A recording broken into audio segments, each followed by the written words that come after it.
All right.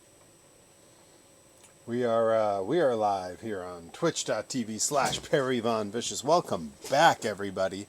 It's time once again. Once again, it is time for a toy making stream. We are down here in the workshop. I've got all kinds of cool stuff that we're working on. It's just there we go. Try to get myself a bit of a view so I can see a little bit better. There we go.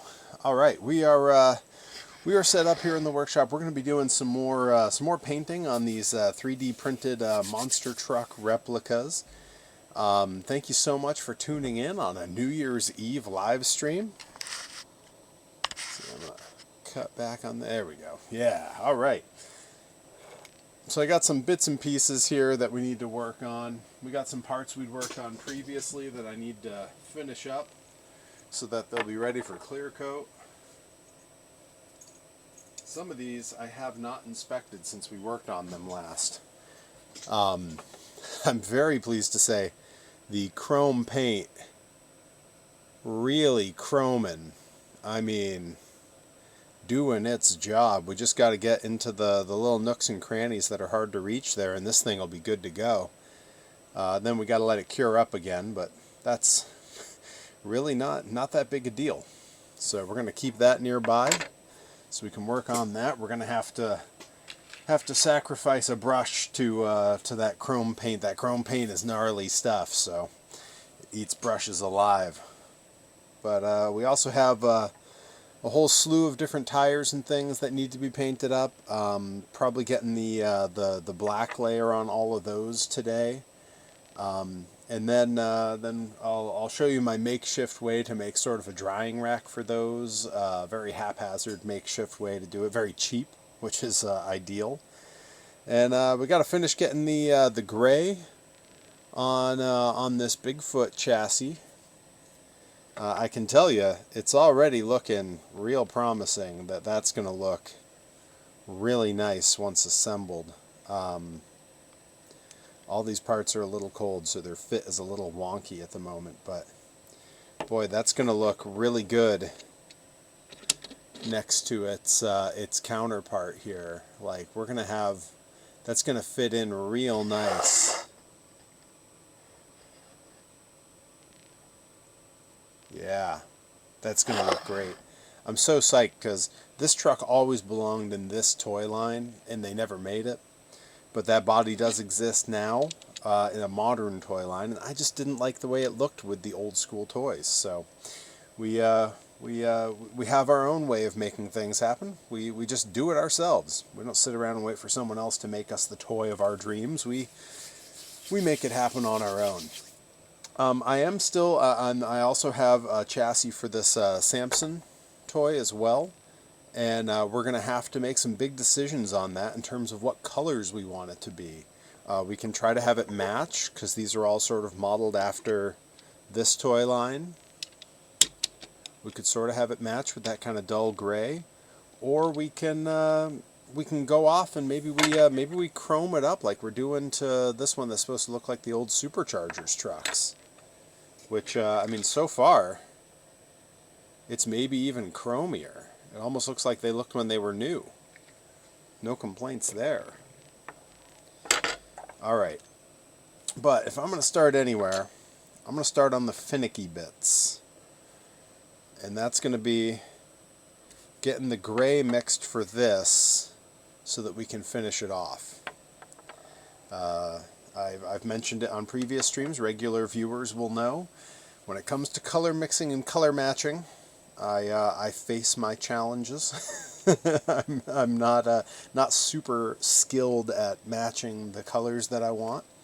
I do have the cup that I mixed the previous gray in, so I will be able to sort of try to match to that. But as we know, colors of paint change a little bit as they dry, and that paint is long dried up, so it's gonna take some finesse, and that's all right. I don't mind. I'm here to do the work, you know. Let's see. All right, how's this brush looking? I've got some brushes that were not well cleaned out last time, so I'm kind of putting them through the ringer now to see what kind of condition they're in. Yeah, that one might be toast. That's okay. I got a pile of these brushes. These brushes are dirt cheap, my friends. Dirt cheap brushes. Hey! Nickabean's in the chat. Hi, I'm about to have lasagna fingles? Fingies? Fingies. Oh, fingies, yes, because you're going to have lasagna on your hands from cooking the lasagna. I get it. Sorry, the screen's a little bit further from me than we might like. Watching, won't be able to type. Hey, I'm glad you're tuning in and enjoying. All right, that one's also in rough shape, but either of those could be used on some of the chrome. This one's also in sort of rough shape. I think this is one that we sacrificed to the chrome. Yeah, so I think all three of these brushes. This one's actually not so bad. This might have been what I was using for the gray, actually. Yeah, that's going to work. That's good. Okay. Good news, guys. This brush is not done for. All right.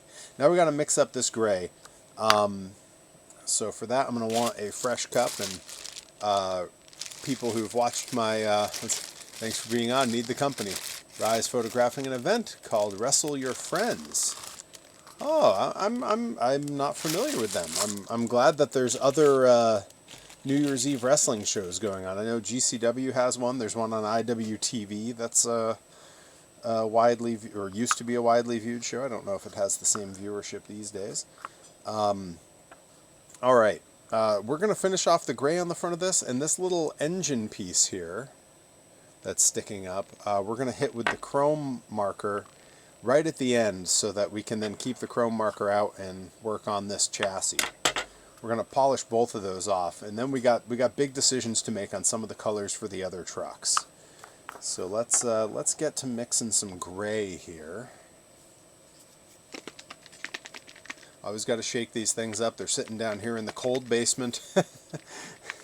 Sitting down here in the cold basement, just able to congeal, and all kinds of gross things go on inside these little paint bottles, I'm sure. Now, I'm not going to need a whole lot of this, so I'm going to be pretty sparing with it. Like, truth be told, that's probably plenty. We are going to go back to that black in a little bit because we got to paint all these tires, which is good. It's going to give me a chance to show everybody one of my favorite hacks for drying small pieces on the cheap. You know, I'm a firm believer that crafting and hobby work and toy making do not have to be expensive. I have sold, it has to be over 100 figures of myself at this point, and hundreds of these little Perry Von Vicious monster truck 3D print toys. I've sold hundreds and hundreds of these things over the last few years. And I've never spent much on the process or on my tools, because I think that with the right amount of care and a little bit of work, you don't need to stress too much about what you're using. If you're smart about where you spend the money, that's the thing. You will have to spend some money to do these kinds of hobbies. We've got a little black and white there. We're just going to mix those together, see if it comes out to be the gray that we want. You don't have to spend a lot to do these kinds of things, to make these kinds of toys. You have to spend some, for sure. Like, there's no way to do it for free, I don't believe, or at least not to the quality that I would like. But I try to be picky and choosy about where I spend my money. These cups, Dollar Tree, they come 36 to a pack for $1.25. These sticks come in a pack of 100 for $1.25. And I use generally cheap acrylic craft paints, because if you thin them out with some water or some isopropyl alcohol and you mix them carefully, they are very versatile. And actually, you know what, that gray might be pretty close. We're going to try. We're going to go in with that little bit of gray that I just mixed up there and see how it wants to behave. All right. Let's load our brush up here. Oh, we got a little stray hair on that brush. Let me grab some nippers and pull that off of there.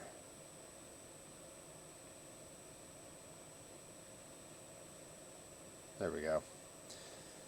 Really don't need that trying to put paint where I don't want it. Even the brushes are all Dollar Tree. Let's see, is this going to be too dark? It's a little bit darker than I'd like. All right, we are gonna mix a little more white into that. Just a little drop. There we go. And this time I'm going to use the brush to mix. Usually I use the sticks, but the brush is already dirty, so no harm, no foul.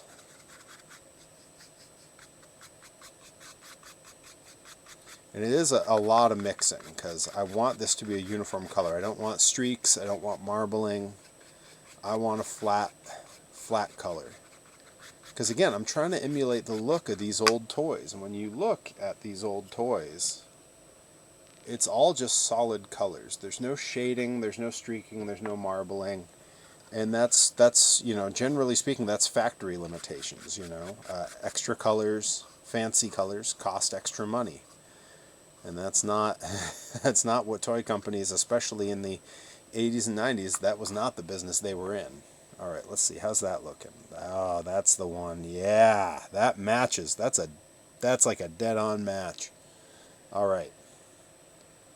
I'm going to let this other side dry a little bit. I'm going to help it along. I'm going to hit it with the old heat gun. That way I can just paint over the little bit that I put on there.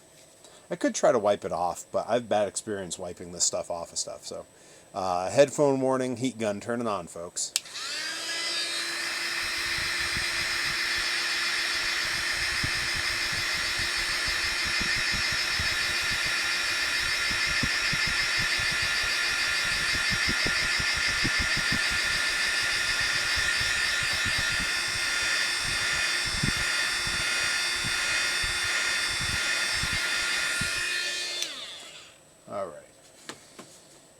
It also, this stuff cures up real fast, which is nice. You know, I can, if you have to do multiple layers of the stuff, multiple coats on one live stream, that's pretty doable. And the nice part here is I'm just looking for even coverage. There's not a lot of like fine line work to be done here, so I can get in and be a little aggressive with this. I don't have to be pretty with it. Also, one thing I love about these acrylics, these flat color acrylics, they're generally not terribly thick paint, and if they are, you can thin them down, but it makes it really easy to avoid brush lines. You don't end up texturing your paint. It all kind of ends up laying flat, so you get that same kind of, lack of texture that you see on old toys, where the colors just kind of lay there. They just lay there, Michael Bluth, if that's what you're thinking.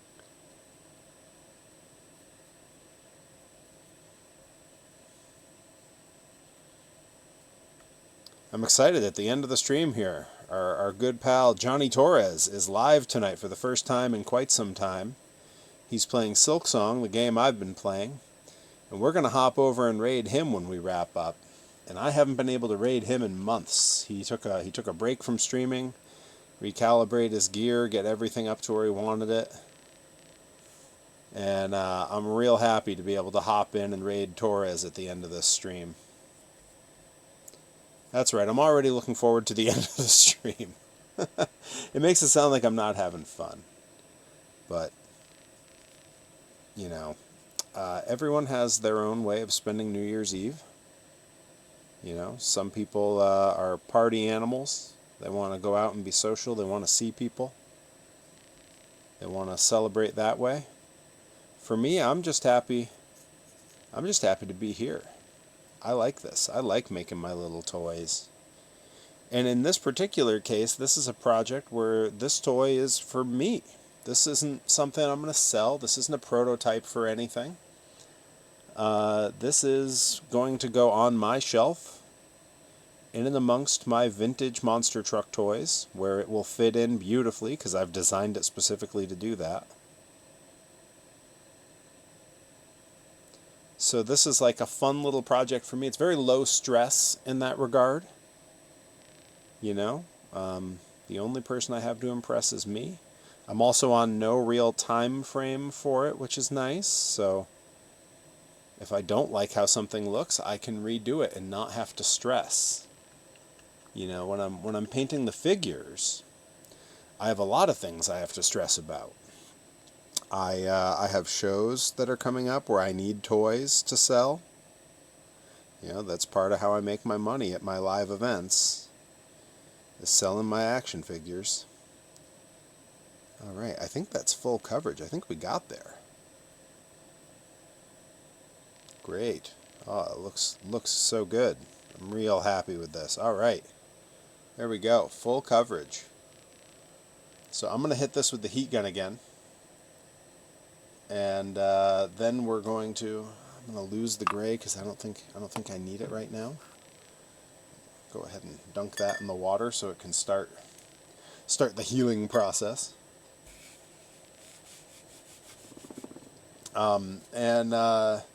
Yeah, once I dry this up with the heat gun, so it's at least dry to the touch, I'm going to come back with the chrome paint and hit this little engine that's white right there, so that we get a really nice look there. Let's see, can we get this thing to focus? Yeah, there we go. Yeah, all right, that seems to be about the sweet spot. That's the other thing. I'm still learning. I've come into some new tech that I'm using here and there for these streams, so you'll all have to bear with me. I'm just trying to get things to look as nice as they can. All right.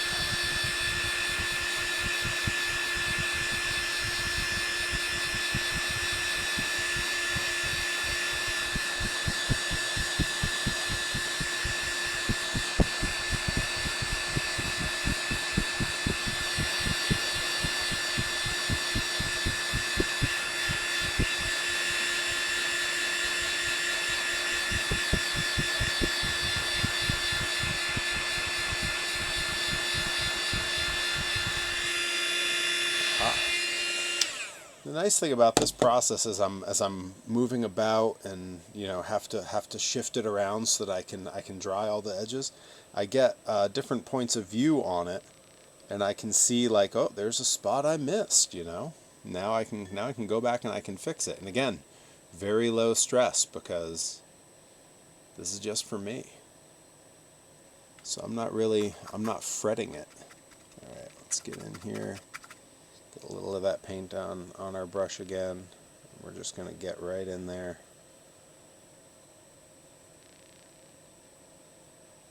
Just want coverage, that's all. We just want to make sure none of the bare plastic is still showing through. That's all. All right, coming back in. Here we go.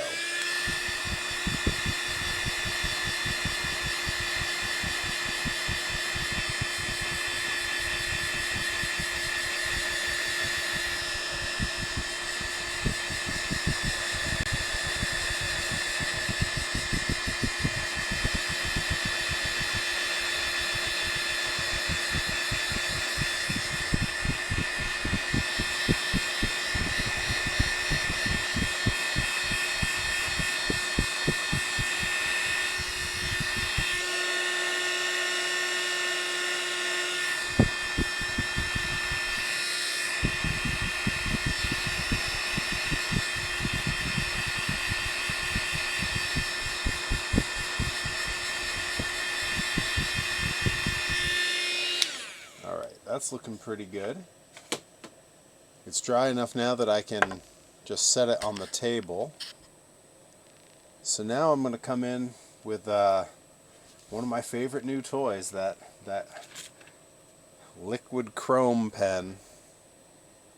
Because man, this thing, it looks so good. Alright, let's see, which is the end we want. I guess that's the big... Yeah, I'm going to go with the little pointy end here, because I do got to get into some little nooks and crannies. Alright, we want to shake it up and we want to get it running.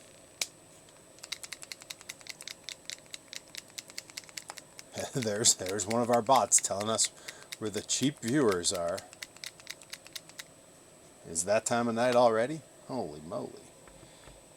Yeah, I thought it would be interesting to see what kind of turnout we would have on the stream tonight. I noticed Twitch is a little dead. Not a lot of streamers on doing their thing tonight, which means no one has anything else to watch, but it also means it's probably because everyone's out doing stuff. This is, again, not everyone's idea of how they want to spend New Year's Eve is the same as mine. You know, for me, this is great, but for some, this is not how they want their New Year's Eve. They wanna go out, they want to party, they want to see people. To me, this is the party. We're bearing witness to it now. This is the party. All right, I want to get.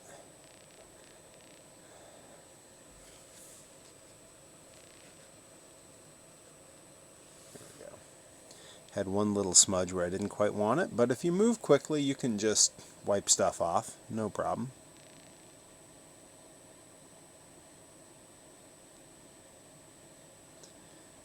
The other night, I was having my workout, and I've taken to watching concerts on YouTube during my workouts, which has been really cool, really fascinating, because I'm watching a bunch of concerts I wouldn't otherwise watch the footage of. You know, the kind of thing where maybe I'd see some clips on TikTok, but I probably wouldn't watch it on my own.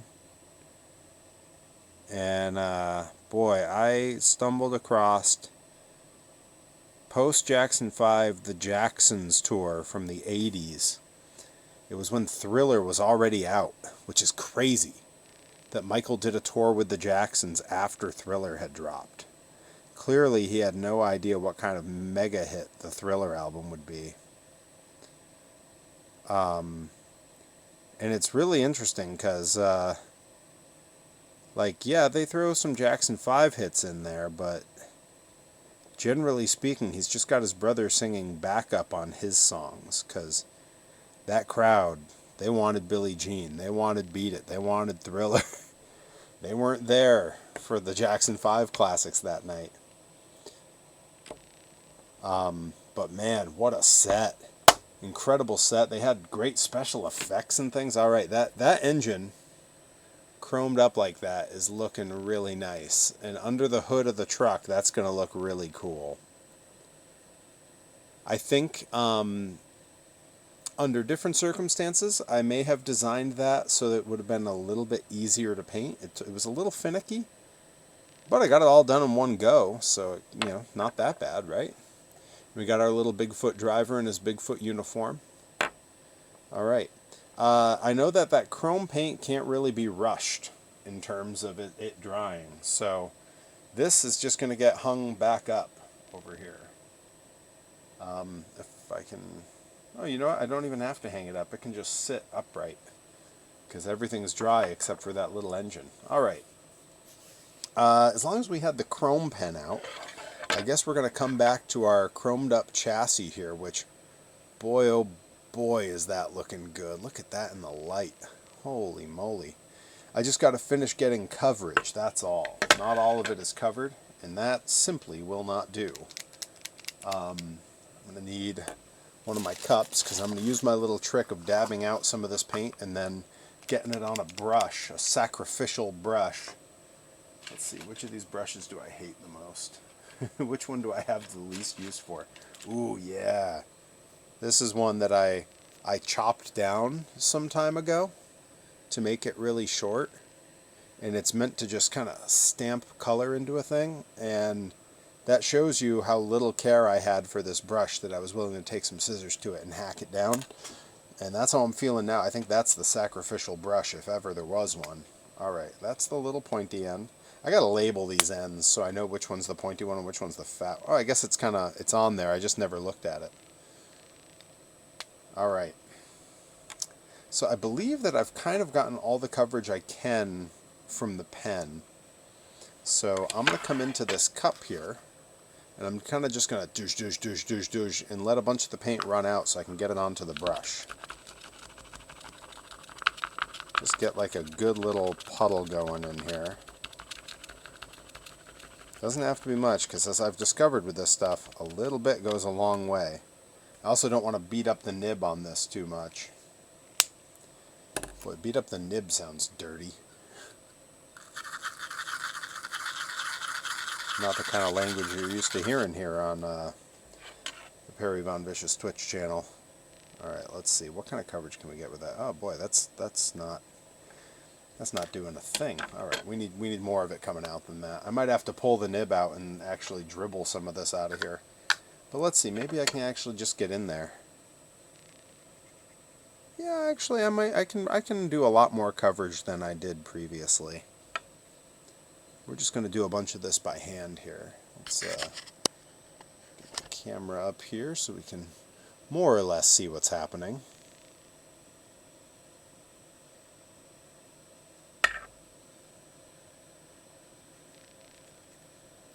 The last time I did this, I did it in a way where I was really focusing on trying to show what I was doing. This time I'm going to focus more on getting what I'm doing done correctly.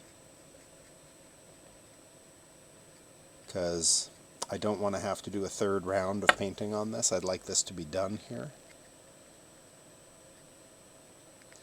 I am very pleased with how this has dried up, because there was no guarantee as to how this was going to look. And it turns out the answer is it looks fantastic.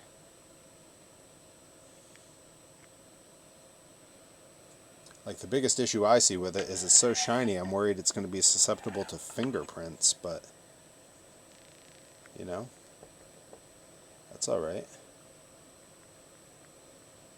If that's the biggest worry I got, that's a good place to be.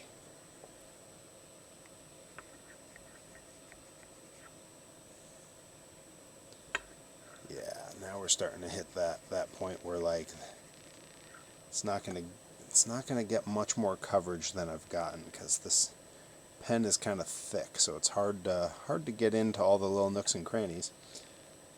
So as I go here, I'm going to try to push some of this paint around and see if we can help ourselves that way.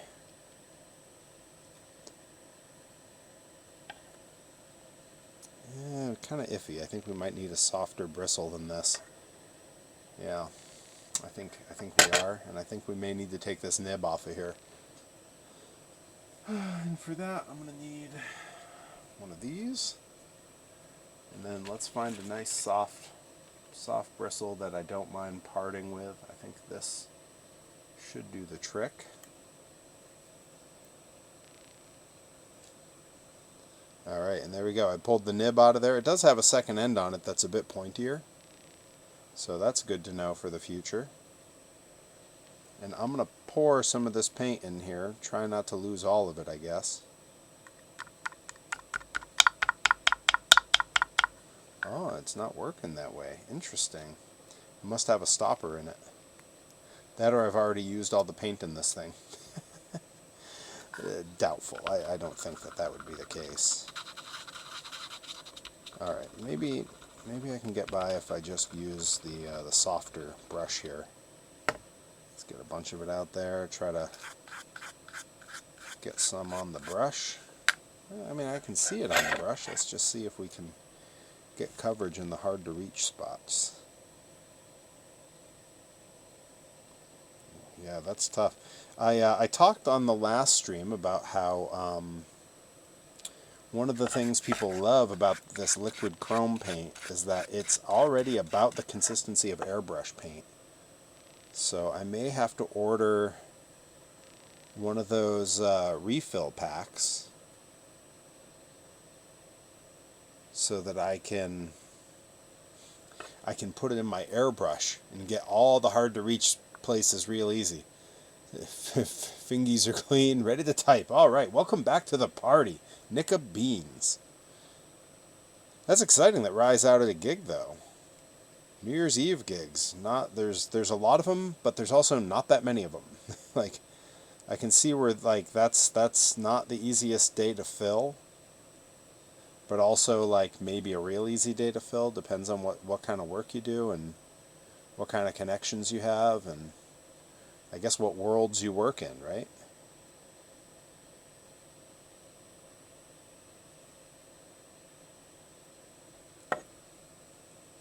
All right. I can see the sort of hardest part here has been this one region here. Now, one of the things that's difficult is that this paint flashes off very quickly. So when I dab a bunch in one spot that I want to just smear around for the sake of coverage, I have to work really fast. Well, it's a drag show party. Wrestling your own friends is literally encouraging making up a backstory and you wrestle it out on floor mats. Wow. Well, you'd be hard-pressed to get me to wrestle on floor mats. That's hardcore. Those no-ring shows are no joke, and I've yet to partake in one. I've been asked a couple times, and thus far I have passed every time because I don't know. Maybe I'm a little old for it. Maybe I'm just not hardcore enough. But it seems like a real easy way to get pretty hurt. But drag performers are tough folk. I see the way their knees hit the stage. I see the way they take dives and do slides in their routines. And boy, all that with generally their costumes not having a whole lot in the way of padding and protection. You know, unless I'm Fresh Youngman, I always have knee pads. So, nervous for Rye's knees. Well, Rye's smart. She gets the. I've seen she'll wear the knee pads, the hard knee pads that are for like construction. That's real smart. If that was more usable for in ring, I would wear something similar. Because boy, you want knee protection. Holy moly, that's the stuff.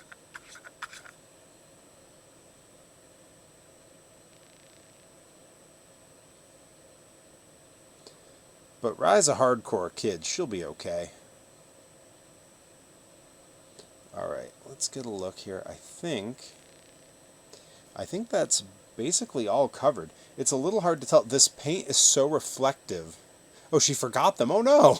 Oh no. This paint is so reflective and the light here is so white that it's a little hard for me to tell where I have and haven't covered the plastic.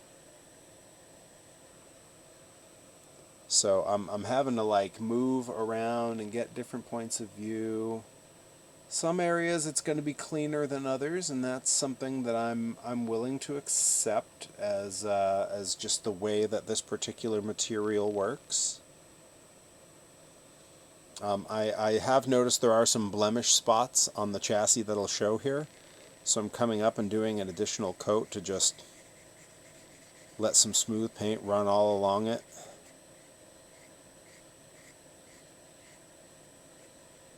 Figuring that won't hurt. That'll only make it look a little bit better, I bet. Yeah, actually, I can see it's already helping. One of the nice things about having printed this in resin is that with the incredibly smooth surface that resin prints create, there's not a lot of texture unless you put texture into the model. And texture is the enemy of a mirror finish. It will mess your life up to have a good mirror finish if you have a bunch of little bumps and ridges everywhere. It means that if I was to print this in filament, I would be experiencing a misery right now. All right, I think we're calling that covered. I feel good about how that looks, and I think it's reading pretty cool on camera. I want to see if I adjust the lighting down on this. Yeah, we get a pretty good, like, that's real shiny. Yeah, there we go. If I'm back a little bit, it focuses a little better. Wow, look at that.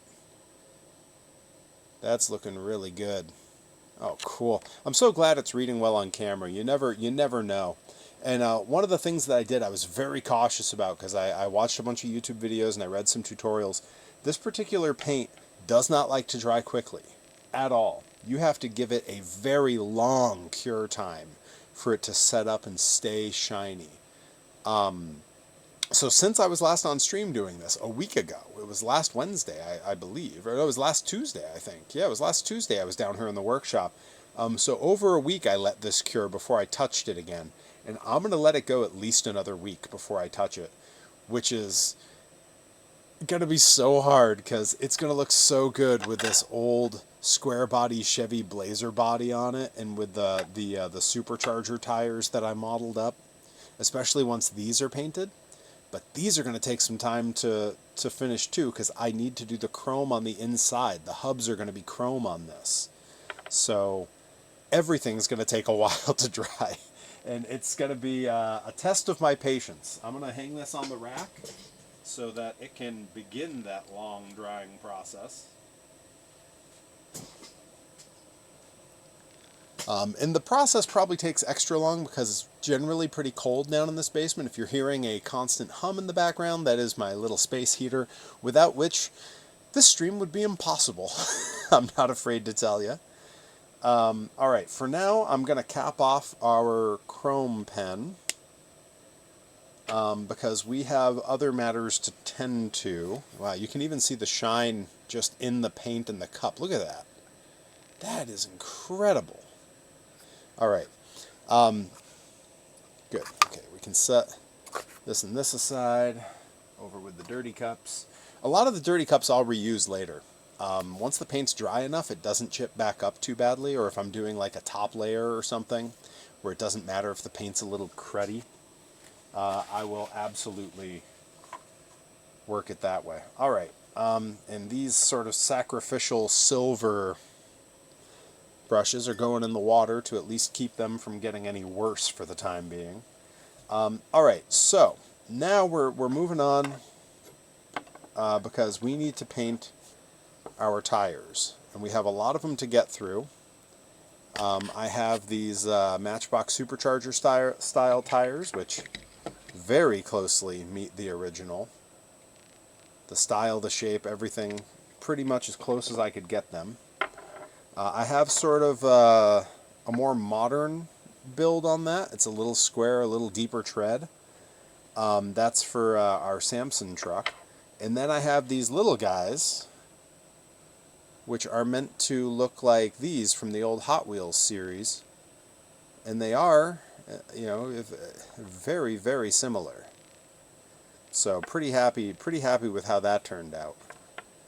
But as we all know, monster truck tires are not bright flat white. They're black with painted hubs. So I'm going to be painting these now, and we're going to need to set them somewhere to dry when the time comes. And in fact, I'm going to need a way to hold them while I'm working on them. And for that, I have a few little simple things here. I have some toothpicks, and I have some paper clips. And, because I like to be cheap, I have this block of styrofoam that came for some shipping thing. I don't even remember what came in this, and I can't imagine what would have. It's such a unique and weird shape. I use it for setting items like these tires. I can set them sort of at an angle like this when they're drying after being resin printed. And I'm also going to use it to dry these tires long term. We're gonna paint them with the black, and then we're going to hit some of them with the heat gun to kind of help them along. But long term, they're going to need to sit for a few days. And what I'm going to do for that is I'm going to take some of these paper clips, and I'm going to straighten them out, you know, like we all did when we were kids playing with paper clips in class. Overkill to use these giant clippers, but that's what I've got. I'm going to clip them right before the little curve that I've left in it. And when it comes time to dry, I'm going to poke this down into the styrofoam. And once these are dry just to the touch from the heat gun, I can place them on the rack like that, and I'll be able to put all of these on here for essentially for free. I'm using paper clips that I had laying around and styrofoam that came in some shipping. And the toothpicks are going to be for while I'm handling it, because it's just thick enough that it should just hold on and not move around much. Similarly, I could use the actual axle metal. I have some spare pieces of that. So, you know, we'll see what works best. I may go back and forth between them. The nice thing about the toothpicks is they can also be poked in here, and then the tires can be left there. So, you know, we'll see which of these methods I like best as we go along here, and I'll sort of be making them as we go. I think the first few I may stick on toothpicks just for sake of ease, and I may use that axle piece. Again, we're learning on the fly. We're seeing what works best. I'm gonna clip one of these toothpicks in half, because I should be able to sort of just muscle this in, boom, like that. Yeah. Oh yeah, that's the business. And then when it's time to dry, we can just set them right on there, and they should. Well, that one's fallen over. Let's see. Maybe these won't work. Maybe the oh, there we go. Yeah, we gotta have a good little pilot hole for these so that they stick in straight, I think is the trick. Again, when you use cheap materials, you got to learn how they work as you go. You know, it's possible it's possible that the paper clips work better. I don't know. We're gonna find out. All right. So I'm gonna set that aside, and we will fuss with that as needed. For now, though, I have these tires on their axles, nice and snug. They kind of stay put for me. I sized the holes for these very carefully. And we're gonna take one of these cups here and pour us out some black paint, and grab a brush and just have at it. With these, the white on the inside is probably the color I'm gonna stick with, because the Bigfoot Power Wheels, which those tires are going to, had white hubs. So probably just gonna not paint the interior rim there. For these, it doesn't matter if some paint gets on the inside, because I'm going to hit it with that chrome marker, and it's going to cover a multitude of sins. This one I'm not sure. I'm not sure what color I want to do on the inside. I believe Samson, which this is going to, had white rims back in the day. But because I haven't started painting the chassis, I don't really have a plan for the colors on it just yet. Yeah, that's going to be a tough call. I may have to make that decision in the moment as we're working. Boy, that does sit nice on there. On the back, I made a little landing tray right here. You see my finger touching it. So when the body comes in, those supports just bunk. That's as low as they go. So it sits nice and flat and flush. That took some trial and error, but I'm real happy with how it turned out. All right, let's set those out of the way, and we've done a lot of jabbering and talking about it, but we're just going to get to it here.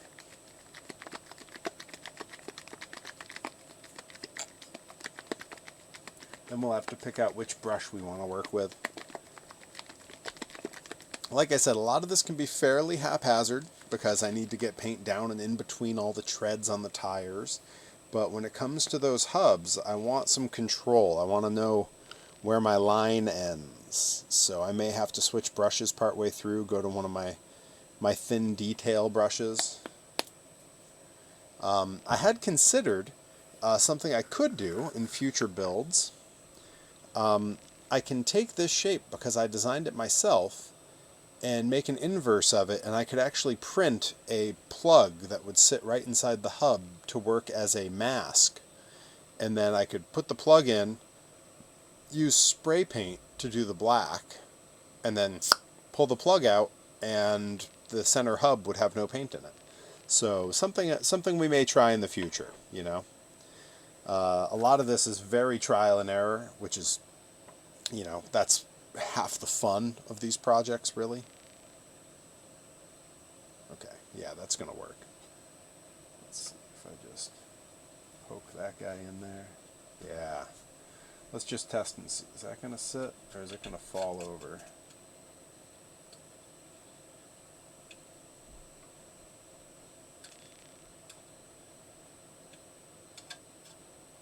Hope if I could see what I was doing. There we go. Oh yeah, that's going to work. Okay, cool. I may have to run upstairs and grab a few more toothpicks because it seems like the toothpicks are working better than the paper clips.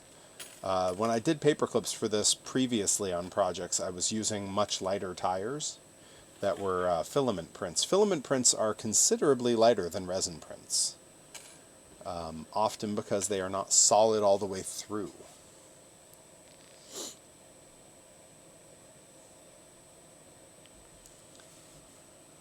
All right, but that's a lot of talk. Let's see about doing some actual work here. I think the brush I'm gonna grab for this is probably this guy.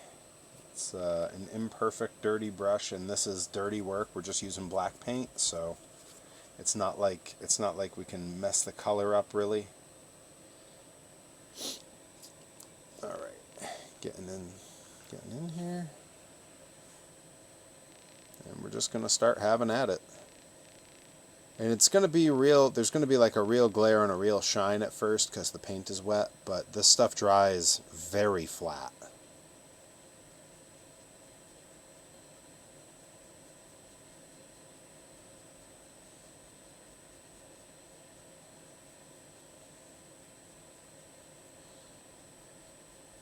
was kind of only half kidding on Twitter earlier this week.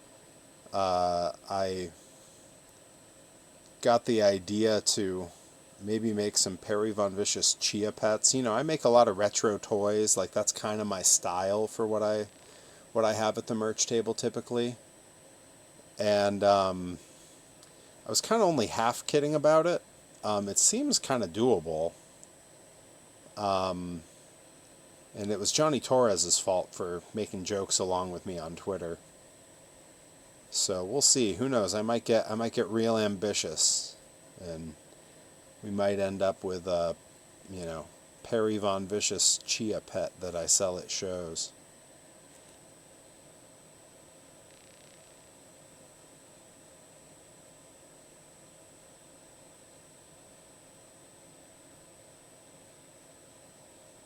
But boy, that would be unique, huh? Not a lot of other wrestlers selling Chia Pets. I'm making you want to paint tonight. Well, you know, the night is young. There's only so many hours left in the in 2025. You know, if painting's in the cards for you, if you have the stuff, if you have the inclination, far be it from me to get in the way. You know.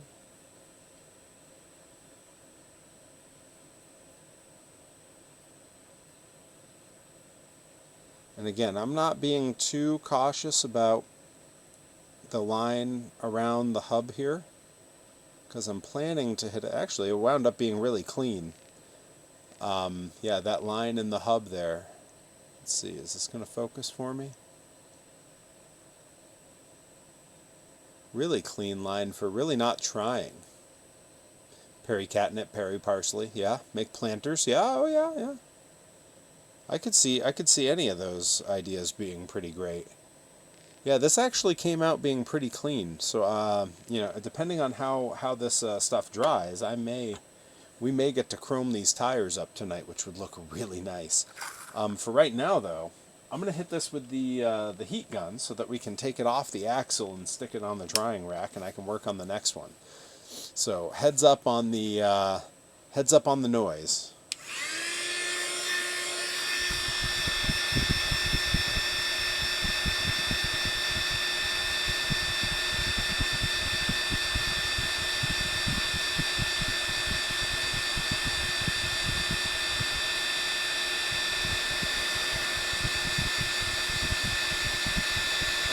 this is looking so good.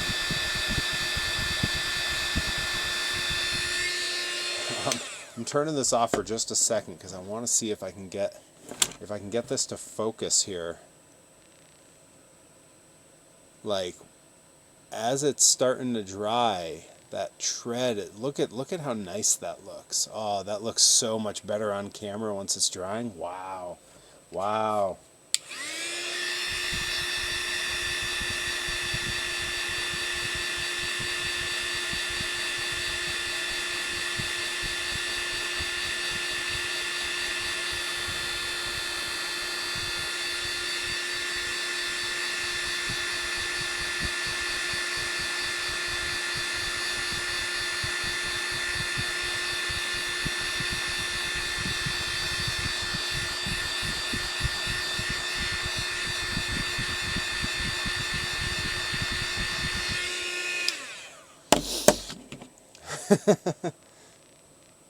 Alright, is it dry to the touch now? Alright, yeah, dry to the touch, which means I can take it off the axle and put it on the rack to dry.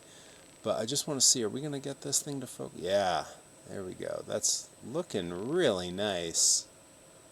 Even with the white hub, it looks pretty good. Once that's chromed up, this is going to be something else. Whoa, Alan Nadu in the chat. Welcome aboard, bud. Happy New Year's Eve. Yeah, this is going to look really good. Alan, were you here when I was showing off the newest 3D printed toys? Because, man, are they something else. These things are coming together great. Oh, man, yeah, I'm gonna show you one in a minute. Some of them have paint on them, so I can't really assemble them at the moment. But I'm gonna slap a couple together, show you what I've been working on, because I think you'll appreciate it. All right, we're gonna take this one off of the axle and put it over on the drying rack. The drying rack that's comprised of packing styrofoam and toothpicks.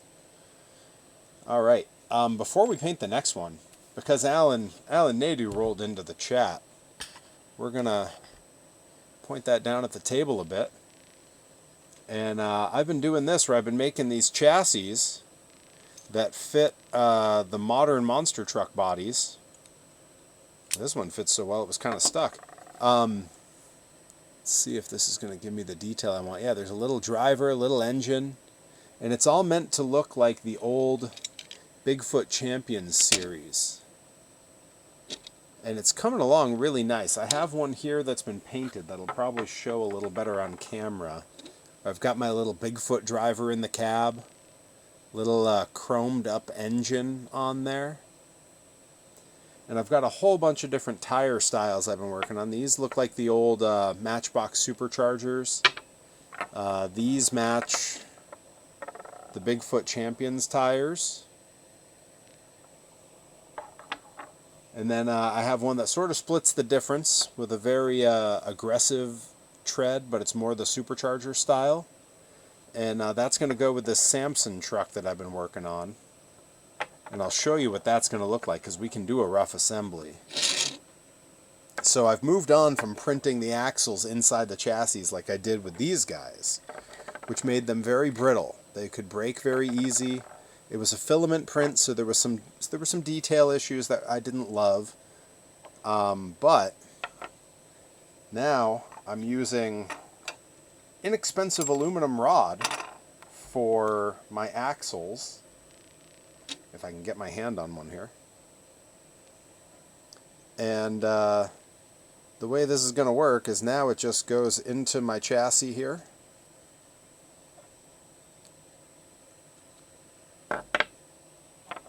Like that. Got another one over here.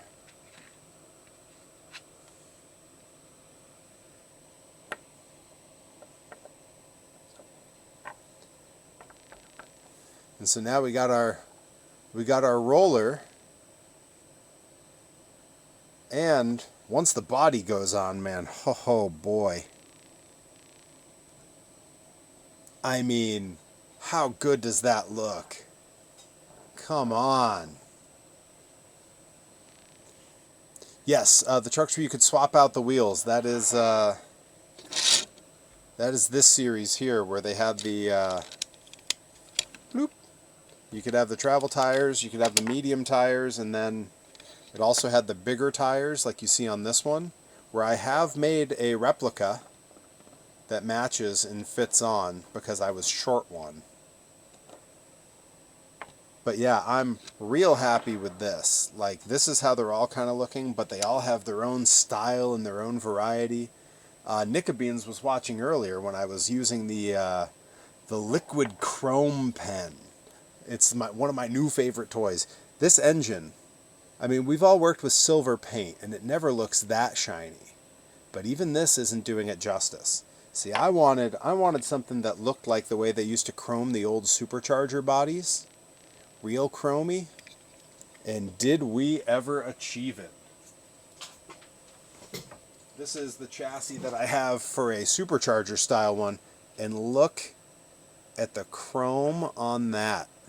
No regular silver model paint ever looked like that. That is chromey.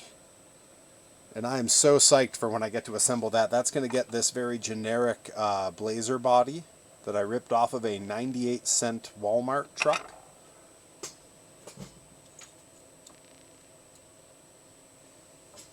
But yeah, I've been working at improving the customizing game here.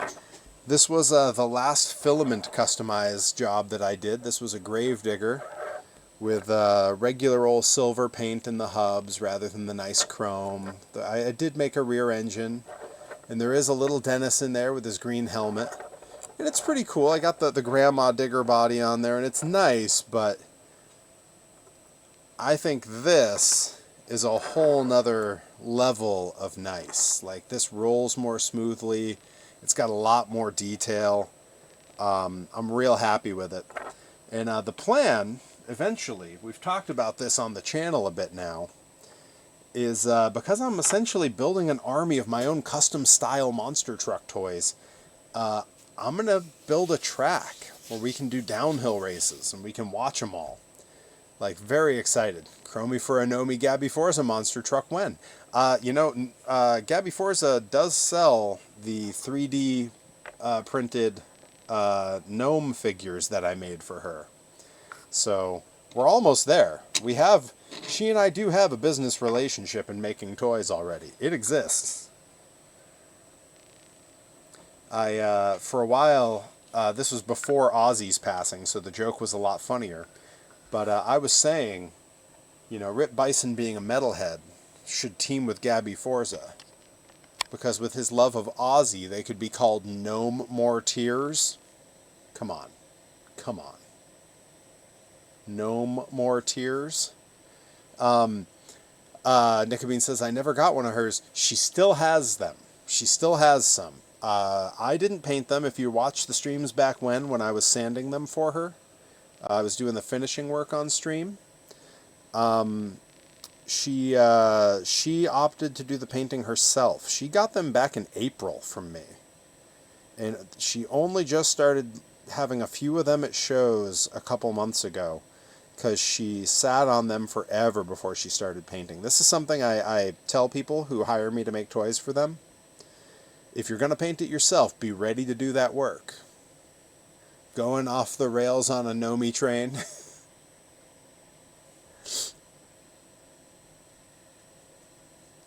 No more tears, tears, tears. No more tears. Man, Ozzy ruled. Wanted to team up with the handyman guy and be gnome improvement. Let's go! Oh. That team would have more power. I love it. Man, what a great show that was. Watching it back, it's like, it was the most, like, stupid, slow, over-the-plate sitcom. Like, all the dumbest tropes you could think of. It's still great, though. You know what's weird is, Tim Allen is a problematic character. I don't need to explain that to anyone. But he had another show a while back called Last Man Standing that was actually pretty good. Like, I kind of enjoyed it a number of years ago when I was watching. Hey, Tyler from New Hampshire. Welcome, bud. Happy New Year, pal. Made it in time for some toy making. We're painting up some monster truck parts here. We got Alan Nadu in the chat. We got Nika Beans in the chat. We got all the regulars. We got a lot of the Blitzkrieg faithful coming out tonight.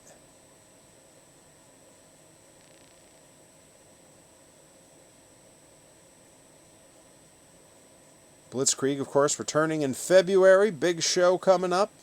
It'll go by on the ticker down below me there. You'll all see that. Tim has a show currently on CBS. Does he really? Man, how's that guy keep getting work? He's such a terrible person. I feel bad saying it because I don't know him personally, but do you have to know someone personally to know that they're kind of a shit? I feel like when someone leads a very public life, you kind of learn what you need to know.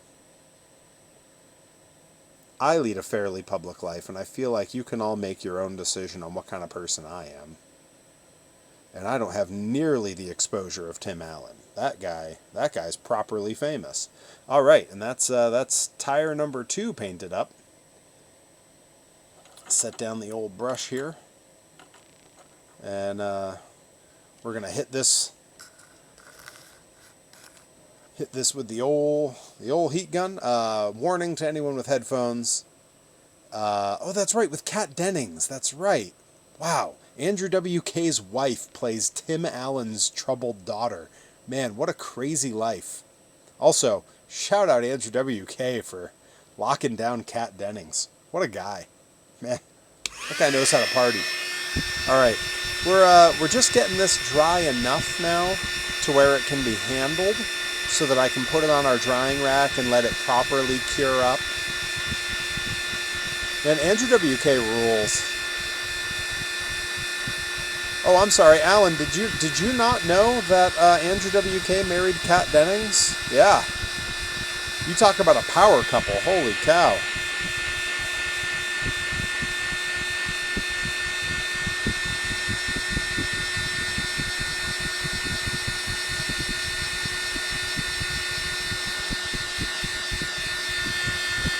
When it's time to party, Andrew WK will always party hard. Yeah, Andrew WK never really came back after the world shut down. They got married while COVID was happening, and I think he just kind of decided, like, he made tons of money. She is a multi-millionaire movie star. Maybe he decided to retire, and who could blame him? Like, he, if you're in, I mean, Andrew WK's got to be like 50 now, right? Like, he's at least 10 years older than I am. So he's got to be like 50, and if you're a multi-millionaire and you're 50, like, maybe you just kick back and enjoy yourself. Like, I'm sure if he wants to make music, he will. Man, this looks so good. I am so thrilled with this. This particular model of tire is something that I worked really hard on to make it look as close to this as I could, but with a slightly tighter tread. And I'm real happy with the results. Like, it has the same sort of feel.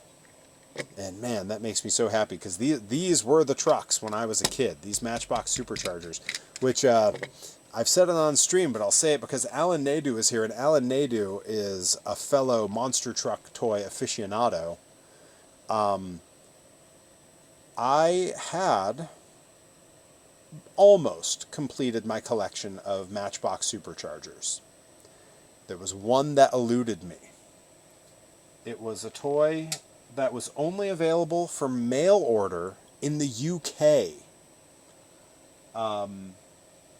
Not based on a real truck, not based on a truck that actually existed. It was a fictional truck called Wagon Wheels. And you could only get it through a mail order thing from some, like, biscuit company in the UK. So they're very hard to come by. There weren't that many made. They weren't released in the US. They don't come up on eBay very often. But one had come up and had been sitting for a couple of weeks at a very reasonable price. Even with international shipping, it was a very reasonable price. And through the generosity of fans like Nika Beans, throwing gift subs on the channel here, and also hitting me up on Venmo for the holidays, and some other fans doing the same. Rye gifted subs.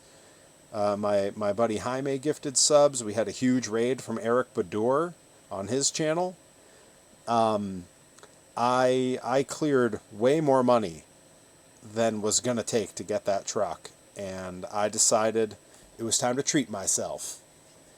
And that truck is on its way. It's shipping here currently. And once it's here, and I have the Matchbox Supercharger set fully complete, even with a truck that maybe doesn't count as part of the series, but is definitely part of the series to my mind, we're going to do a stream where we're going to review the entire toy line. I'm going to pull all of them out, including the play set, including the tractor pullers, including the pulling sleds, both colors of the pulling sleds. We're going to break out some of the color variants that they released that I have in my collection. And we're going to go over the whole toy line because it is a beautiful toy line. And it absolutely was my childhood. I did not have all of them, but the ones I had meant everything to me. I've told the story on stream before, but I'll tell it again now because it's the holiday season and it feels appropriate. When the world shut down, and I was having a tough time with it because I was on fire with wrestling, and all of a sudden everything stopped. The world stopped. I struggled with it, and my wife had heard me tell the story that when I was a kid, they released the play set for the Matchbox Superchargers. And my parents, while they, I didn't go wanting for toys. They didn't believe in getting the play sets. They thought, we've got cardboard, we've got Play-Doh, we've got all kinds of stuff. Let's make it an art project. Let's make our own play sets, which was awesome. Without that kind of upbringing, I wouldn't be doing this kind of stuff. So, don't get me wrong, that rules. But it meant that when I saw this beautiful play set for the Matchbox Superchargers in the newly opened Kmart, opening day Kmart in the Hadley Mall out here in Western Mass, where my mom's twin sister, my Aunt Joan, was the manager of that Kmart, so we could even get a discount. They didn't buy me the play set. I asked for it for Christmas. They didn't buy it for me. I asked for it for my birthday. They didn't buy it for me. Finally, at the age of, I was 5, I started begging them to give me chores around the house so I could have money so that I could buy them for myself. And I by the time I had saved up the money, you couldn't find those toys in the stores. You just couldn't find them. They weren't there anymore. So when the world shut down, I was having a hard time with it. My birthday rolled around in July of 2020. My wife went on Facebook Marketplace and found me a complete play set from the Matchbox Superchargers. I didn't have any of my old Supercharger toys. I didn't have any monster truck toys really to speak of.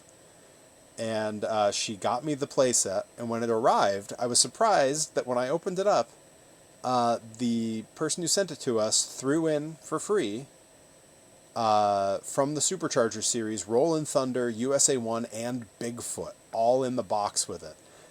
And now I have a million damn monster truck toys. That was how this all started again, if you can believe it. Let's see, Alan said you want to make tracks. I dare you to make a replica of each World Finals track. Well, thankfully, a lot of them are very similar. What I want to do, though, is I want to make a downhill track, sort of like what you would use Hot Wheels cars on. I'm going to do a big downhill track back here with some jumps in it and do them side by side so we can have races between these trucks. I think that would be so cool. And to have it be almost exclusively custom-made trucks or customized trucks, I think would be really neat. But I have some cool ideas on how I can customize the tracks to make them interesting and appealing and fun to look at. I'm watching the numbers on the stream pop around, people popping in, popping out. I'll explain what I'm doing here. I'm using a heat gun to get this paint just dry enough that I can touch it without messing it up. And then once it's dry like that, I can stick it over on my makeshift drying rack in the background here and move on to painting another one.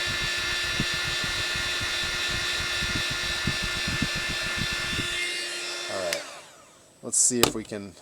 I have been really impressed with how this looks on camera. Like, this tire, it looks really nice. It's hard. The autofocus on this doesn't always play exactly how I want it, but boy, that's looking good. Look at that. Now, would you know that that was plastic and not the same rubber that they make the tires out of?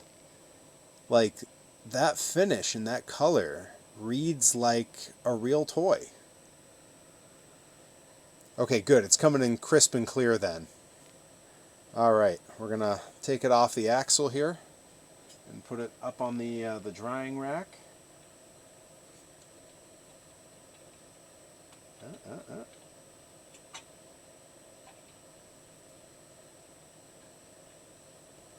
There we go. That's pretty good.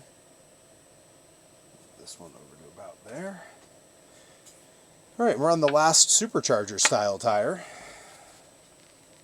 I did get some paint on that axle. I'm going to try to keep these relatively clean. Yeah, once these are assembled, I'm going to want to roll them down something. I'm going to want to see them in action, but I don't have a track yet. They make these flexible tracks. They call them blue track, but now they make them in blue and red, where it's essentially a dual lane Hot Wheels track that's very flexible, and you can put multiple of them together and shape it how you like. But it's like 15 feet long. It's one solid piece that rolls up, as opposed to the old Hot Wheels tracks that you had to clip together. I kind of want to use that because the two of them together, each car lane is pretty much perfect for a single tire of the monster truck to go in. It's basically a perfect fit. So that could be a solution to that. They're relatively inexpensive. I think they're about $35 for a 15-foot length. You know, that's it's not world-ending.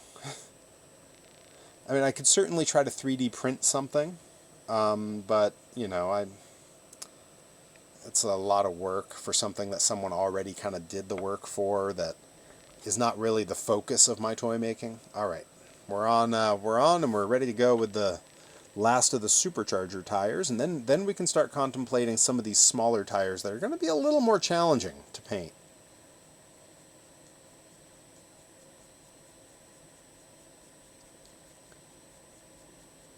And I'm being a little rough with how I put this paint on, and that's because I don't want any parts of the paint to be thick on here. I don't want any paint welling up in any of the little ridges of the design. I want a nice thin, even coat everywhere. I'm just looking for coverage, you know? I'm not, you know, I'm not trying to layer it up. It doesn't need a lot of paint. It just has to cover up. That's all.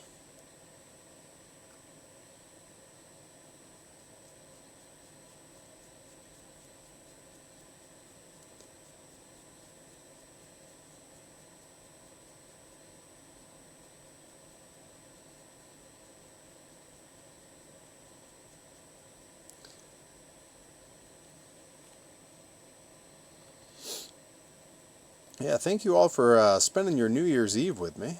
I know you have a lot of choices for entertainment. You could go watch the reanimated corpse of Dick Clark, I presume, hosting some bands that none of us have ever heard of or listened to in Times Square, almost certainly.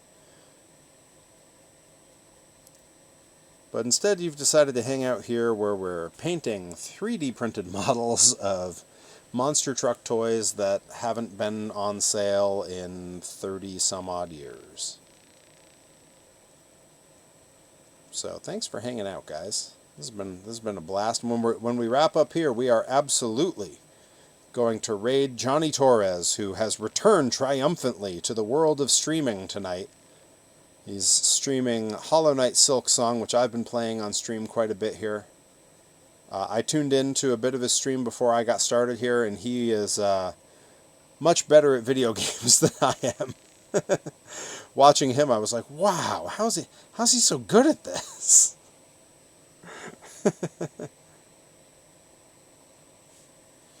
Hey, you know, I'm glad I could provide some entertainment, even at a great distance like this. You know. All right, let's see here. Let's wanna creep up on that edge there. Yeah, that's looking nice.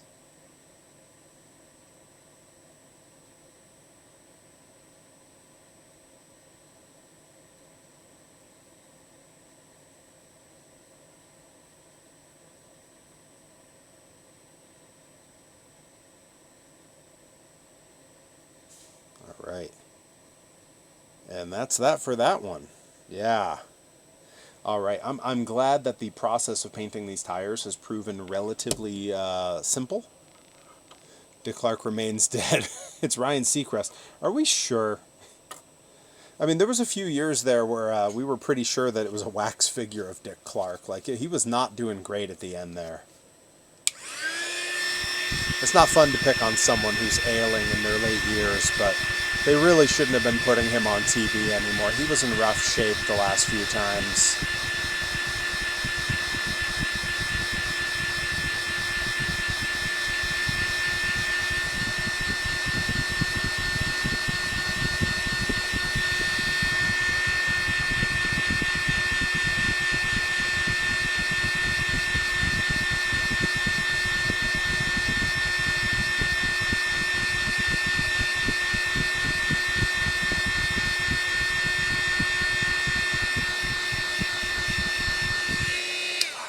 That I can't believe, because I'm not being particularly careful here, but if this starts to focus again, the edge I got on that rim is so clean.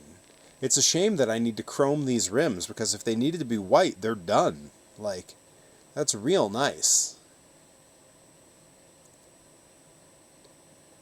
Yo, Dick Van Dyke looks incredible at 100 years old. Man, what a guy. Dick Van Dyke deserves to live forever. I hope he outlives literally every single other human on the planet.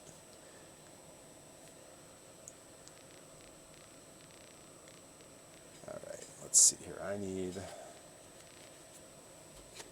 a paper towel. We've got a grip here. Yeah. There we go. Yeah, I modeled these tires. It's a very snug fit that these axles go in, which is going to work very well when it comes time to put these together in a more permanent way. All right, put this up on the drying rack. There we go. Yeah, all the tires up on the dry. Oh yeah, you can see them on camera. I didn't think about where they were, but yeah, you can see them all up on my little rack there. All right, we are trudging ahead. And now I have to continue making some sort of big decisions here. I think we're going to move on to paint these tires, and the big decision I have to make is the original tires here, if they come into focus. Yeah, there we go. That's looking pretty mostly in focus. The hub is not actually that big, but it looks pretty big on the tire because this outer ridge, which is used to interlock the tires so you can turn them into dualies, like that. I didn't bother building that into my tire because I'm not intending to do that with these. So the question is, I built this rim so it could look pretty big, or it doesn't have to look as big. And I'm kind of wondering where I finish the line on the black. Do I keep it really wide and let the whole interior be white, or do I kind of paint some of that in? It's a tough choice, and I want to leave the interior white. So I have to make that choice now while I'm working with this. Yeah, you know, the big decisions in life, right? That is a nice design. That came out really smooth. I almost think maybe I want to hit the interior with a bit of a black wash when I'm done here, so that all the there's tiny little bolts and stuff that I modeled in there, and I'd like them to show. Let's see, the fact Dick Van Dyke outlived Betty White is kind of insane. Dick Van Dyke has outlived so many people. It's really crazy. I don't know if I've told the story on stream before, so I'll tell it now. right around 2010, my wife and I took a trip to Disneyland, and we would always go on a weekday because we could avoid the crowds that way. Disneyland is not like Disney World. It's not just always busy as a rule. It's very sort of does its own thing because it's a sort of a locals park. There's not nearly as many tourists. You know, it's a lot of people with annual passes who live in the area. And we always liked that. But we went, it was a weekday. It was like a Tuesday or something. And early in the morning, Main Street's basically empty. And we're just, just killing time. We're not in a rush to get on anything. We're going to be there for like 2 days. And I wandered into there's a big shop right on Main Street there called the Emporium. And in the mornings, they have Disney animators, actual Disney artists in there. Most of them usually retired from active animating. And they're doing live drawings of some of the characters. And you can go up and you can request, you can buy drawings that they do as the day goes on, that kind of thing. I walked up and I was watching this animator and trying not to bother him because he was talking with someone. It was an older woman who was standing there talking to him. And I was intently staring at his drawing. I wasn't looking at anything else, so I hadn't looked at who he was speaking to. But they had a very familiar tone with each other, like they'd known each other for a long time, and that felt a little interesting to me for a weekday morning. It didn't seem like the kind of conversation you have with a customer. It felt more like a conversation you have with someone you know professionally. So I finally looked up, and staring back at me from about 3 feet away was Julie Andrews. Mary Poppins herself. And we were the only two people in the store. And I just looked up and I said, "You're Julie Andrews?" And she said, "Yes, I am." And I said, "Wow, and I just kind of stumbled because I didn't know what to say. I was kind of frozen. And this cast member stepped out of a side door and says, Mrs. Andrews, we can take you back now." And she goes, "Okay." She goes, "Well, it was nice meeting you." And she reached out and shook my hand and just walked away. The animator then, after she left, explained to me that she was there recording a voiceover for something for the parks. And later that night was the debut of the nighttime fireworks show, Remember Dreams Come True, which is narrated by Julie Andrews. She recorded her narration the morning that they debuted the fireworks show. That's what a pro she is. They knew she'd be fine, so she came in the same day that they were debuting the show. And right before she recorded that, I met her on Main Street, USA, when no one else around.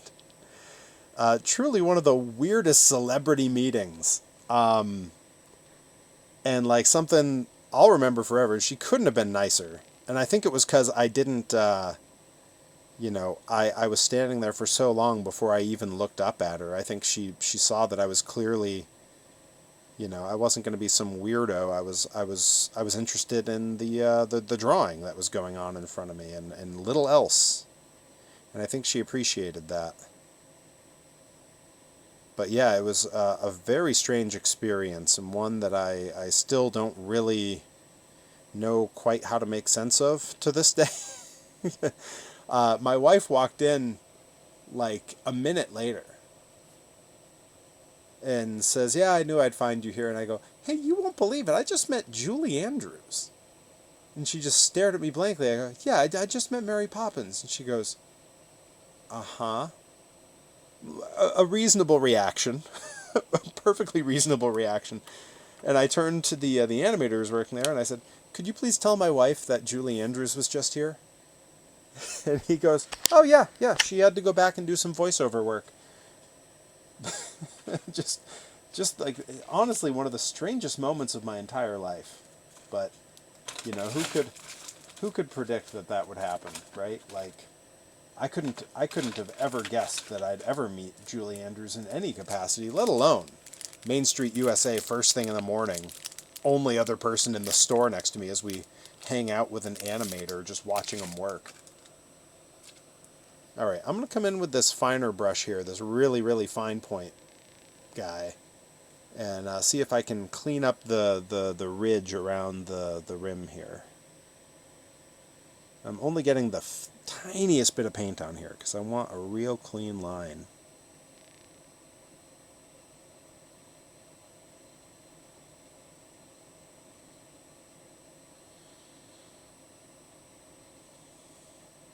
Having this on its axle makes it really easy to just rotate the tire and let that kind of keep my line straight for me. I don't have a great way to show this on the camera without messing it up, so you'll all just have to take my word for it that this is working really well and that it's sort of an ingenious solution to this problem.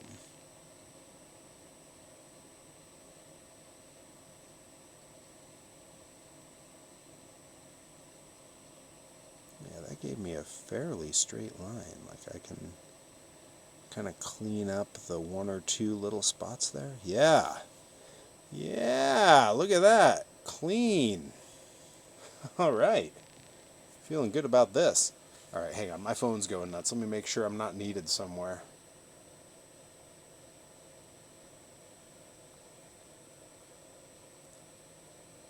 Nah, we're good. We're good. Nothing important going on. All right, we're gonna hit this with the old heat gun, and then we're gonna put it over on the drying rack. This is a pretty light tire. This might actually work with one of these little snippets of paper clips. So I'm gonna stick one in over here, and we'll just see how it behaves when it's time. Yeah, it's pretty loose once it's in there, I think, is the problem. Yeah, I don't know. That might not do it. Might need more toothpicks. All right, let's dry this up a bit.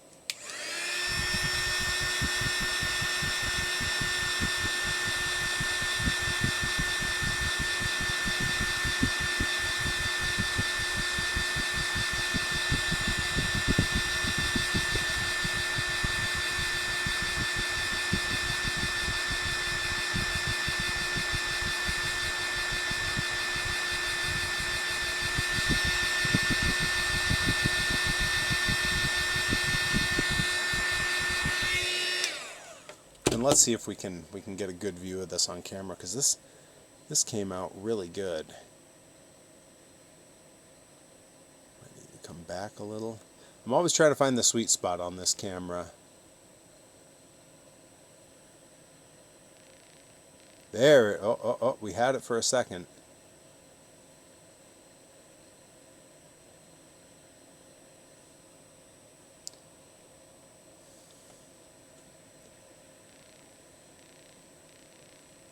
There we go.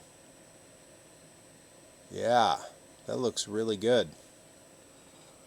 All right. I'm so tempted to try to like fit it with one of the trucks so we can actually see how it looks, but like I really don't want it to. Oh, you know what? And it looks pretty good next to. This is the real Hot Wheels tire, and this is sort of my take on it. I think they look pretty good together. Yeah, that's gonna play real nice, and I think with the Power Wheels Bigfoot body, yeah, that's gonna look really cool. Yeah, this is very promising, and it'll be nice to have these projects wrapped up because I have been working on them for some time.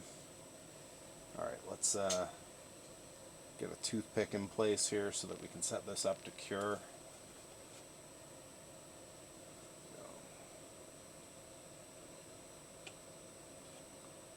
Toothpicks and styrofoam. That's all you need. That's all you need. People buy very expensive drying racks for these kinds of projects. And that's fine if you really like that, if that's the kind of convenience you need, but a large box of toothpicks you can get at the Dollar Tree, and styrofoam comes free if you order something that gets packed in styrofoam, I guess. I couldn't really think of a good example off the top of my head. I'll try to have something prepared the next time I start talking. Alright, I want to clean this axle off a bit because it's got a bunch of gunky paint on it, and that's a no good, boss. Alright, now we can continue on, plodding on through this great hobby of absurd, obscure toy making.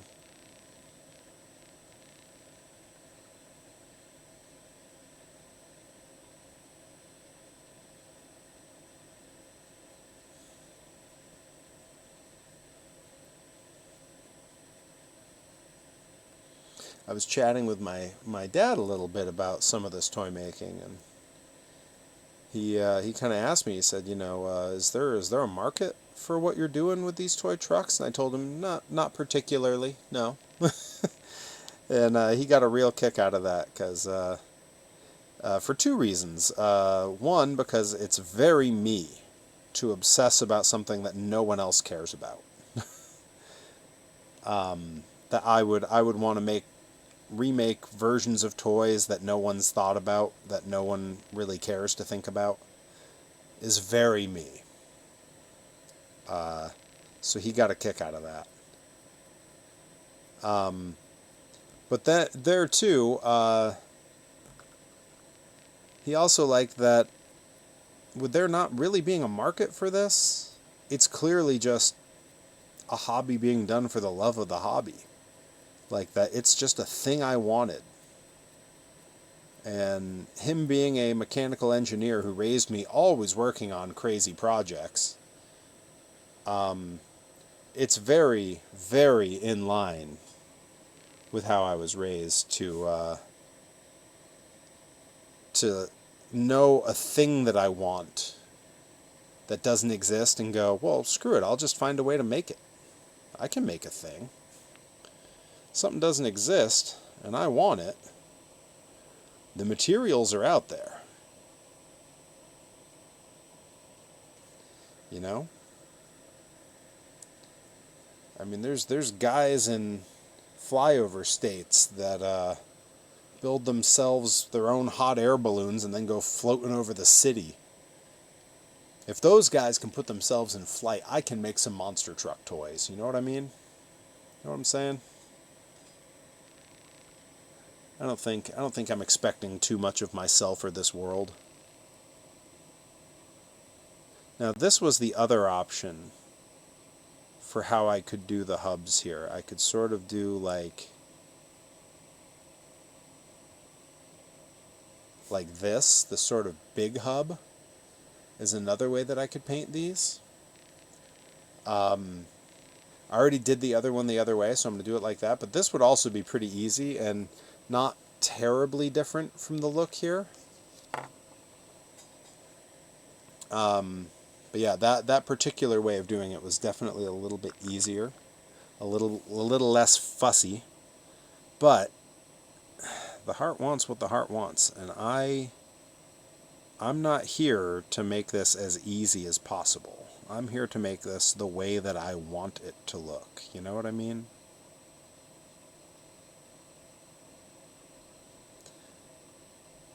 Again, if it was something I was selling, I would be finding ways to make it replicable and quicker and easier. But these are for me. And to me, that's kind of the more special thing, you know? Something that I'm making for myself. I mean, something I make for others is pretty important and pretty special because others have chosen to spend their money at my merch table on something that I designed, I created, that bears my likeness. Like, I was trying to explain to some of the other wrestlers that don't really do merch the same way that I do. That there is a joy that comes from it. There's sort of you build a bit of a community if you have good, unique merch that speaks to someone. And the feeling you get when someone sees a thing you designed, that you envisioned, that you dreamt up, that bears your likeness, they're buying it because they like your character, your persona, whatever, that's a crazy feeling. Like, that's so cool. I mean, yeah, it's nice to get the, like, you know, the $20 or whatever, the $40, the, you know, whatever it is. That's nice. It's nice to go home with a little more money than I started with. But knowing that they felt it was worth that money, that's crazy. That's, like, so cool. Very, really validating. All right, I'm going to hit this with some heat. Just making it dry to the touch.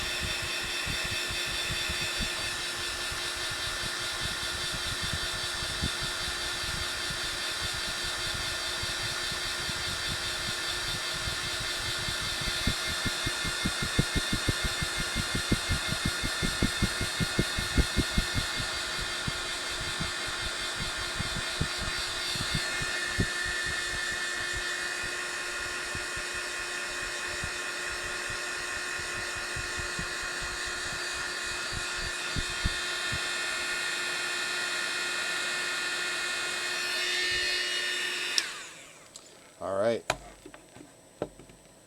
Little tire number 2. Let's see if the camera finds it. I think it likes it if it's like way toward the middle. Will it focus way up close? Let's see. Oh yeah, look at that. There we go. That's a nice shot.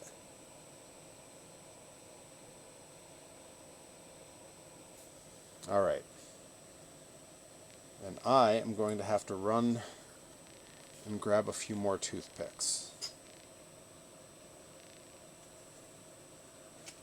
Unless some of these others are dry enough now that they can be taken off, but it's pretty cool down here, so I'm a little apprehensive to say that these are dry enough to just be set somewhere. But let's see if I squeeze them and kind of get in here and rough them up a little bit.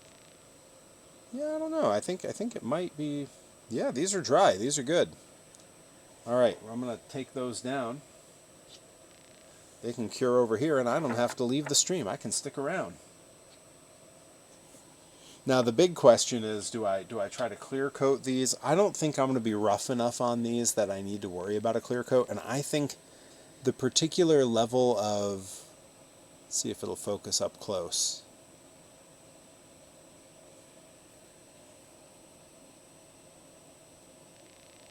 Yeah, there we go. That particular level of shine is really nice on this. And if I clear coat it, it'll either be more shiny or less shiny. And I don't want that. I like this the way it looks currently.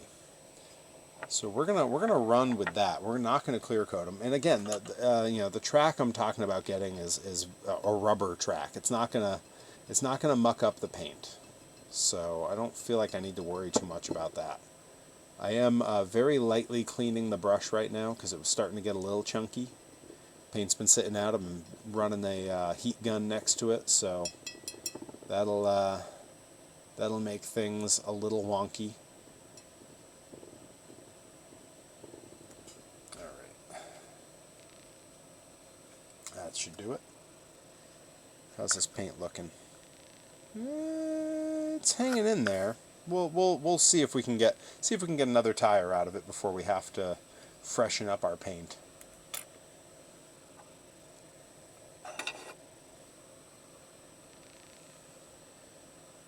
I think we should be able to get another one. And I'm sort of learning the painting process as I go here. I'm refining how I work on this. So like now I kind of know that I want to start on the back first because it requires a different grip on the tire.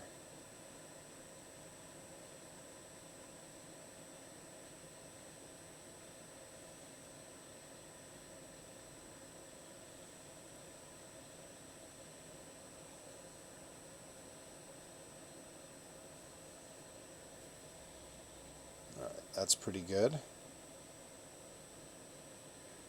And now we can worry about the treads.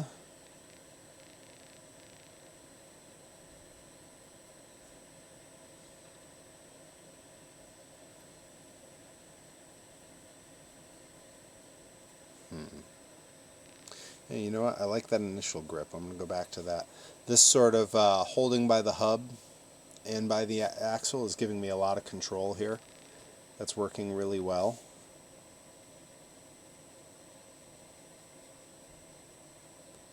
That doesn't allow it to do the spinning for me anymore, but that's okay.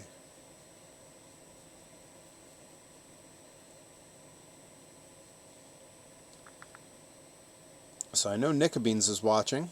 She's been talking about some different projects she has going on, other than the lasagna that she was working on tonight, which I'm kind of jealous of. I want to know what other craft projects you got coming up. You got like some cool stuff in the hopper that you're working on here. We got stuff on deck.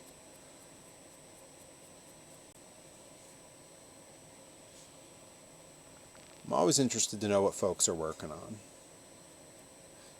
Whether they're working on it presently during the stream or if it's something they got coming down the road.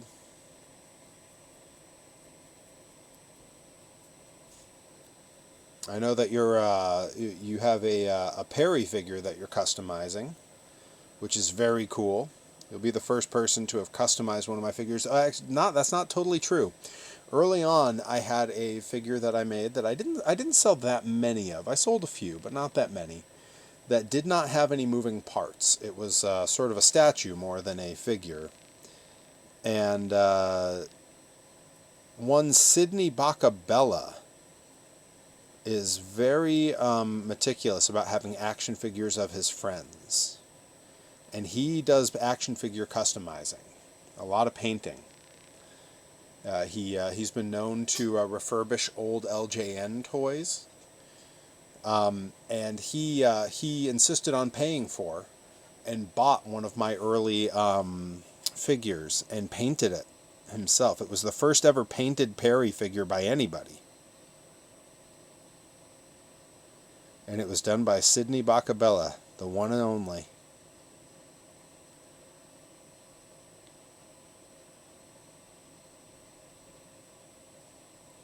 Let's see. Nickabean says there's an art exhibit coming up based on Light in the Dark, but it's 4 days until deadline. Oh my. Yeah, Sidney Bacabella is a very interesting character. A very interesting character, and I've known him for a very, very long time. He and I were on shows together in my first year, trudging our way through the dankest, darkest regions of the 2007, 2008 indie wrestling scene.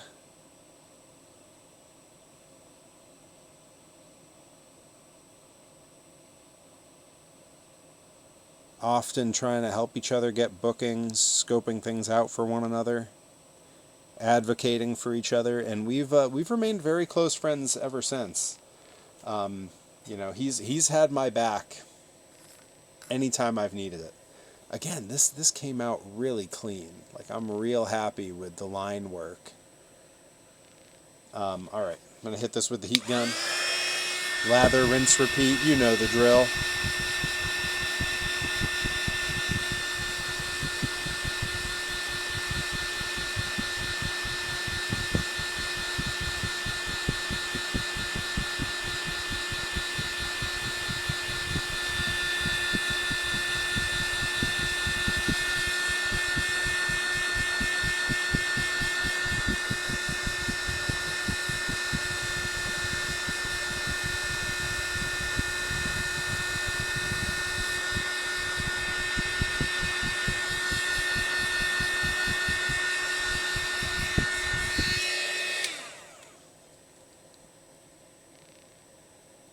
Yeah, he's the last of a dying breed in wrestling, truly.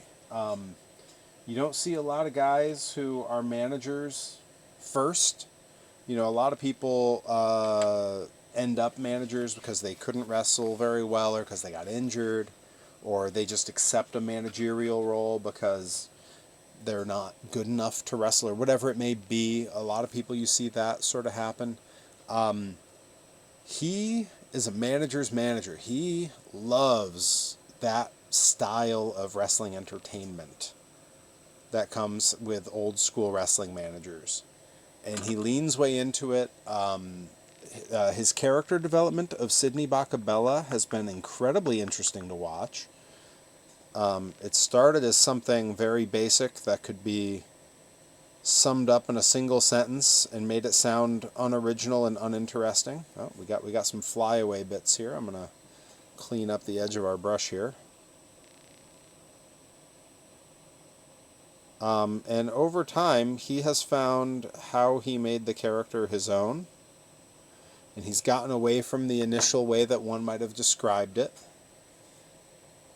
while keeping parts of that character present, because it was sort of the heart of the character. I mean, I think it's no secret to anybody. The character he plays there is largely based on Andy Kaufman's alter ego, Tony Clifton. I think I don't think I'm breaking any news by saying that out loud. I think everyone's pretty aware of that. And that's sort of where the character started, but he built it out from there. And it's been really interesting to watch it develop. He's told me a little bit about sort of some of the things he draws from for that character, and I find it fascinating that no one else has really done what he's doing. He's drawing from some very unique sources, and sources that are within wrestling that I don't see a lot of other people pull from the same way he does. I don't want to get too in the weeds about it and give it all away, because it makes it a little less fun if you know everything. But he's very smart with how he's developed that character and where he's drawn from, and some of it has given him some catharsis in some ways. I think I can say that without giving too much away. And it allows him to have a lot of fun in ways that most people can't with their characters. He says things that would get a lot of people unbooked or canceled, and it's 100% in fun. It's never harmful to someone who he's never punching down, I think, is what's important in the way he does it. And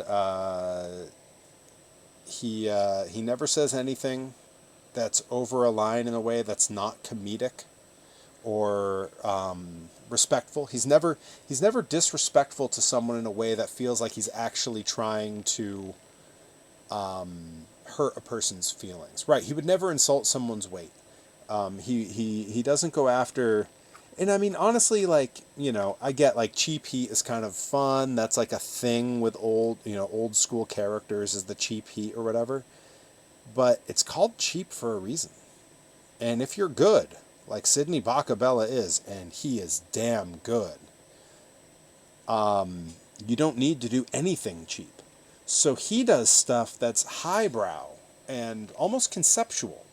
He does very smart work as a heel, masquerading as cheap heat, if that makes sense. A lot of what he says sounds like it's cheap heat, but when you look at it and think about it, he's being incredibly creative, and I think fans appreciate it. I think it's not lost on even the most casual of fan. It's one of the reasons. How many other working managers can you really think of? Right? Like, not that many, and not that many being booked in great places like Limitless. He gets the work he gets for a reason. It's no mistake.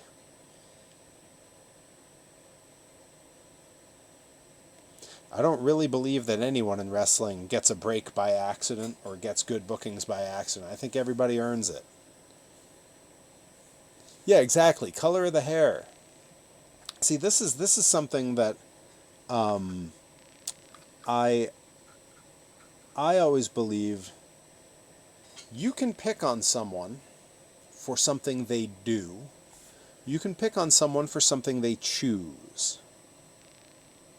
You cannot pick on someone for something they have no control over, for something they did not choose.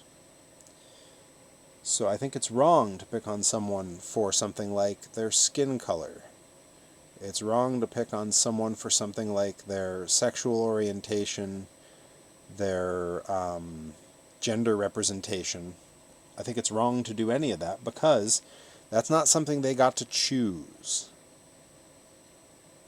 Now, if you want to pick on someone for wearing a funny shirt, or you want to pick on someone because they're acting a certain way,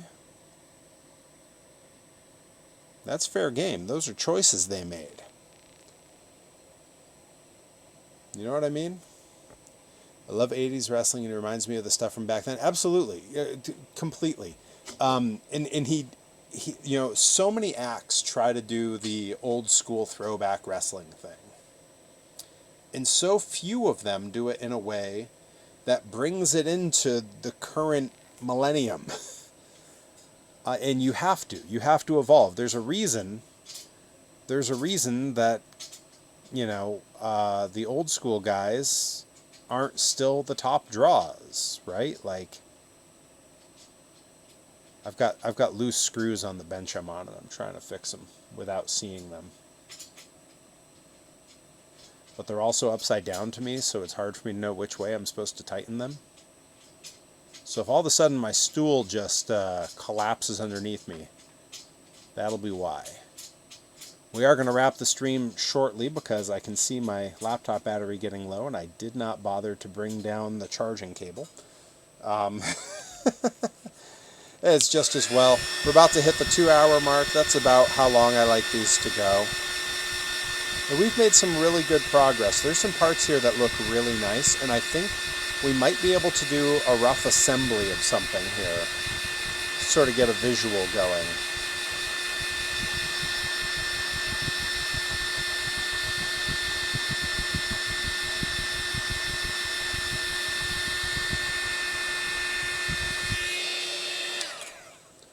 All right, and that can go on the rack there. There we go. All right. Put those in the water. Clean this off. Get this heat gun out of here. All right. Now, because I do I wanna put something together here. I want to get energy savers on. Yep, battery's getting close. We're getting close. I don't want to blow it. I want to be able to raid Johnny Torres. So we're gonna do. Hey, Tyler from NH is still here. Saw him and Channing use the Ultimate Warrior Rick Rude WrestleMania 5 finish during a match at Grind. Oh, hell yeah, they did. Yo, the roster at Grind, losing our minds over it at the merch table. We were marking out harder than anybody.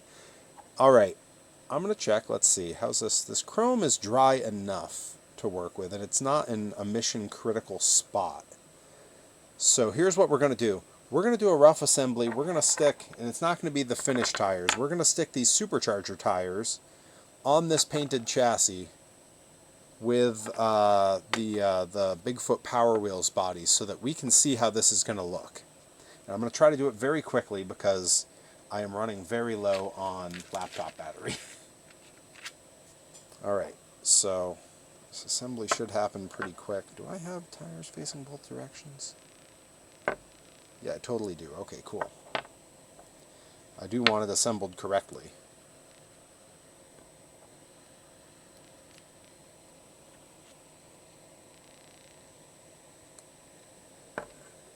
Oh man, this is already looking really cool. Yes. Yes, yes, yes. But we are moving quickly. We don't want that battery to die on us. Okay, now that there's some color on this, are we seeing the vision, everybody? Are we seeing it come together? Get a load of that with the little driver and the little engine. Come on. Let's go. All right, and we're going to very carefully install this body on here. You guys, come on. Are you kidding me right now? Are you kidding me? And you can see the driver through the window so clearly. Come on. Let's go. Rolls really nice and smooth. I mean, are you kidding me right now? This is what dreams are made of, kids. Let's get it in focus a little bit. Got to stop moving the camera. It doesn't like it when I do that. Yeah, I am stoked on that. That's as many parries as we can fit. All right, and with that, we are going to call it a stream. And as quick as I can, I am running over here now. Everybody be sure, like, share, subscribe, etc., etc., etc.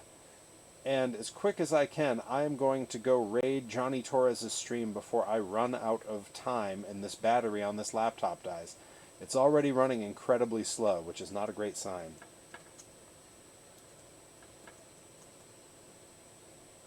Okay, I think that should do it. Here we go. We are raiding into Johnny Torres. Everybody, I will see you over there. Thank you for hanging out on the stream. This has been a blast. And I will see you over there. Let's go. Drop some emotes. Tell him we love him. Hang out. Watch his stream. He's the man. Follow and subscribe.